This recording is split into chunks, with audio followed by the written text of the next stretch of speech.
మన తెలంగాణలో మొట్టమొదటి ఫ్యాక్టరీ అవుట్లెట్ మన ముకుంద జ్యువెలర్స్ లో లైట్ వెయిట్ ఆభరణాలు కలెక్షన్స్ ఎన్నెన్నో అన్ని జ్యువెలరీస్ పై VA కేవలం 2 to 12% మాత్రమే. విచ్చేయండి ముకుంద జ్యువెలర్స్. ఎప్పుడూ ఏదో ఒక వివాదంతో వార్తల్లో నిలిచే అమెరికా అధ్యక్షుడు డొనాల్డ్ ట్రంప్ మరోసారి చిక్కుల్లో పడ్డారు.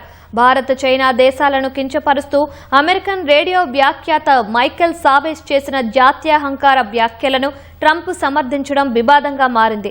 అమెరికాలో పుట్టుకతో వచ్చే పౌరసత్వ చట్టాన్ని తప్పుబడుతూ సావేజ్ రాసిన లేఖను ట్రంప్ తన ట్రూత్ సోషల్ పోస్ట్ చేయడం విమర్శలకు దారితీసింది. అసలు ఆ లేఖలో ఏముంది, ఎందుకు ట్రంప్ విమర్శల పాలయ్యారో ఈ కథనంలో తెలుసుకుందాం.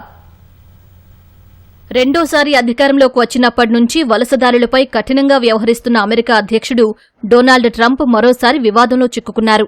భారత్ చైనాపై తన అక్కసు వెళ్లగక్కుతూ అమెరికన్ రేడియో వ్యాఖ్యాత మైకెల్ సావేజ్ చేసిన జాత్యహంకార వ్యాఖ్యలను ట్రంప్ సమర్థించడం వివాదాస్పదమైంది. అమెరికాలో పుట్టుకతో వచ్చే పౌరసత్వం చట్టంపై తీవ్రస్థాయిలో విమర్శలు చేస్తూ సావేజ్ ఓ బహిరంగ లేఖ రాశారు. అందులో భారత్ చైనా సహా తదితర దేశాలను నరక కూపాలుగా అభివర్ణించారు.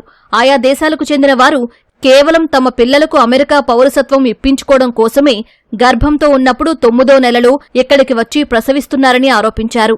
ఆ తర్వాత తమ కుటుంబాలన్నింటినీ ఆ నరక కూపాల నుంచి అమెరికాకు తీసుకువస్తున్నారని అక్కసు వెళ్లగక్కారు.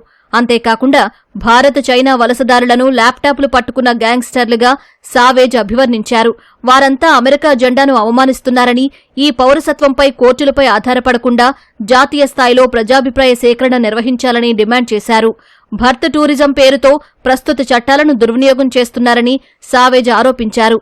ఈ జాత్యహంకార లేఖను ట్రంప్ సొంత సోషల్ మీడియా ట్రూత్ సోషల్లో రీపోస్ట్ చేయడం తీవ్ర దుమారం రేపింది.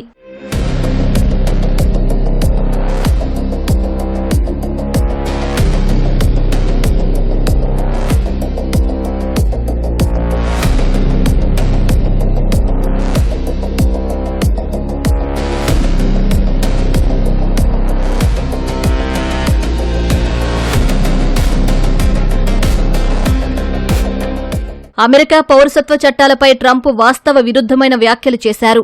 CNBCకి ఇచ్చిన ఇంటర్వ్యూలో ట్రంప్ పౌరసత్వంపై అబద్దాలు చెప్పారు. ప్రపంచంలో కేవలం అమెరికాలో మాత్రమే ఇలా పుట్టుకతో పౌరసత్వం ఇచ్చే చట్టం ఉందని వ్యాఖ్యానించడంపై పలువురు తీవ్ర విమర్శలు చేస్తున్నారు. అమెరికా పొరుగు దేశాలైన కెనడా, మెక్సికో, దక్షిణ అమెరికాలోని చాలా దేశాలు సహా ప్రపంచవ్యాప్తంగా దాదాపు 30కి పైగా దేశాలు తమ గడ్డపై పుట్టిన వారికి ఆటోమేటిక్గా పౌరసత్వం అందిస్తున్నాయి. వాస్తవాలను విరుద్ధంగా ట్రంప్ పదే తప్పుడు ప్రచారాలు చేయడం, భారతీయ వలసదారులను కించపరిచే పోస్టులను సామాజిక మాధ్యమాల్లో పెడుతూ ఉండడం సర్వత్రా విమర్శలు వ్యక్తమవుతున్నాయి.